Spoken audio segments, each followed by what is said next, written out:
not feeling the love. Amen. After we got out of critical condition, amen, they let us out. We made it out. Well, we was in outpatient care.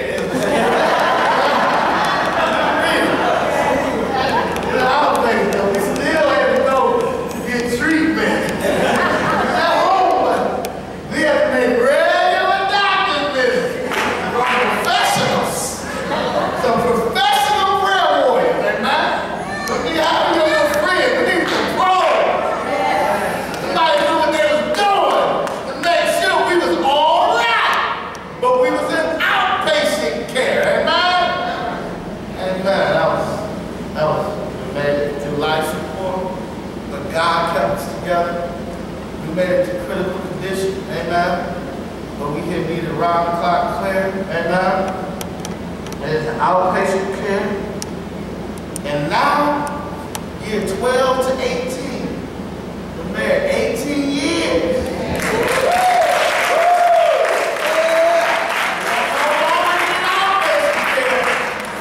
We just do over the counter.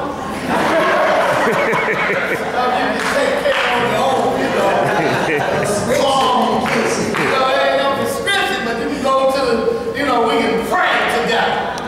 Such a degree, I see some rising up. We can have it on our own. We ain't got to call a whole church prayer meeting, We can have it on our own. Listen, this is what the word says, amen. We need to start praying a little more. Listen, turn the TV off. We can, over the counter and stuff. When it come on, you can handle it yourself, amen. For the entirety of your marriage, you're going to have to need some type of treatment. Amen? And if you don't treat a cold, it get worse, right? Now you're back in outpatient, you're in an emergency room, and the doctor giving you all kinds of prescriptions. What's wrong with it? Because you didn't keep up the treatment. Amen? Now, we're able to handle the things on our own that we couldn't handle before. Amen? Anybody in any of those stages? Or went through any of those stages? Amen? What we want to discuss today is give you several reasons why. Amen? There's several reasons why people say that they are getting a divorce. Amen? Is that all right? And before we go into the reasons, I'll just say this, that a lot of times you have marriages where people are falling under those categories and they don't make it to the next stage because they can't handle life support or they can't handle the critical condition or they're not treating themselves properly.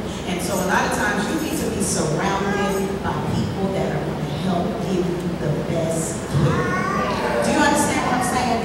That are going to help give you the best care. I remember the first year of our relationship, and see, everybody has their own issues that you're going to have to deal with. Your own trying times, like we said from week 1, that's going to help do what?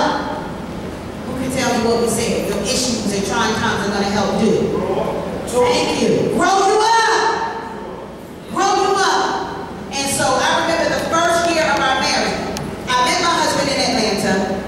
We were only married for 2 months before he said, I want to move to Rockford. No, I didn't say I want to move to Rockford. Well, God said. Thank you. Before he said it, God said it. I did not want to move to Rockford. Before he said, God said, I want to move to, he want to come to Rockford. That was hard for me as a transition. Do you understand what I'm saying? So what I'm trying to explain to you is everybody are going to have issues that are going to come and going to hit you that you weren't really prepared for. He wasn't prepared for that. I wasn't prepared for that. That now we were comfortable in our environment.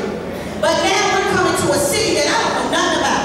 And all my family is on the East Coast. That put pressure on my marriage as a newlywed. Do you understand what I'm saying? I'm around his family that I don't know. I didn't know his family. And so now I'm trying to adjust as being a new wife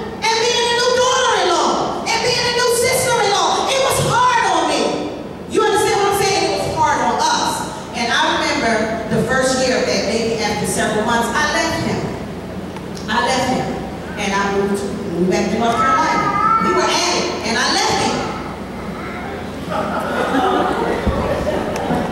I don't know how. And I went to North Carolina because I was like, I can't deal with this. You know, I need to be around my family, and you know, the enemy was just hitting us on every hand. And when I got to North Carolina, I stayed on for almost a month.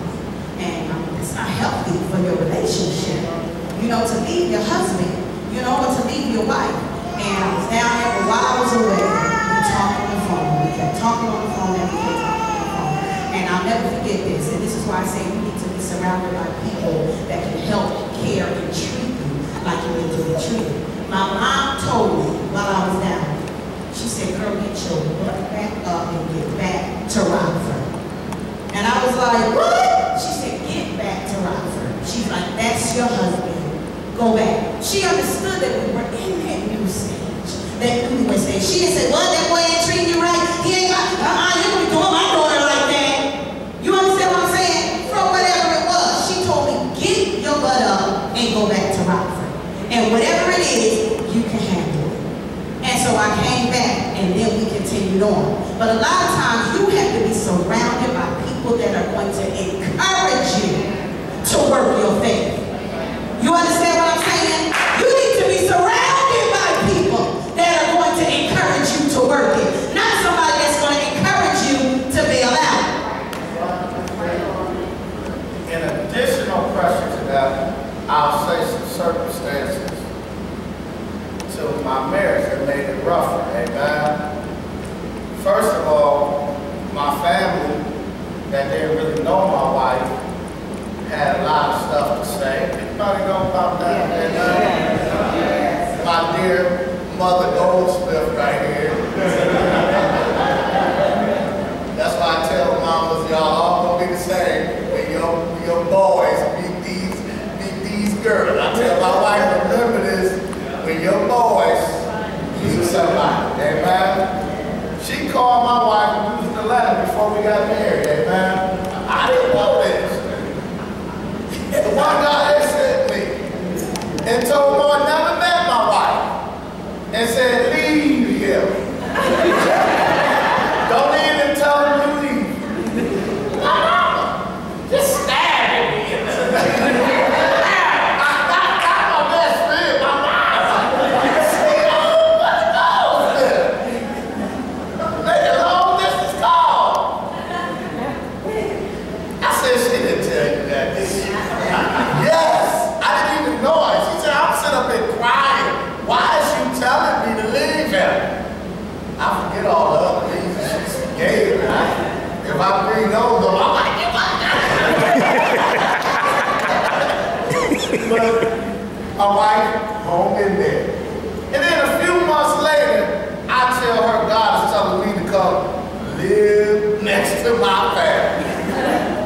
And we moved in the house with all my family. All of us was in there. But we prayed every morning. We was at church every morning in prayer. We was in, y'all get on y'all feet, y'all start missing service. I don't understand. You know what I'm saying? We was in there. We was every day going to trouble, but we had people praying over us, and we was praying for ourselves. And that's how we was able to make it. Amen? You got to be where you can get fed and continually strengthened. Amen? Amen. Let's continue. Amen?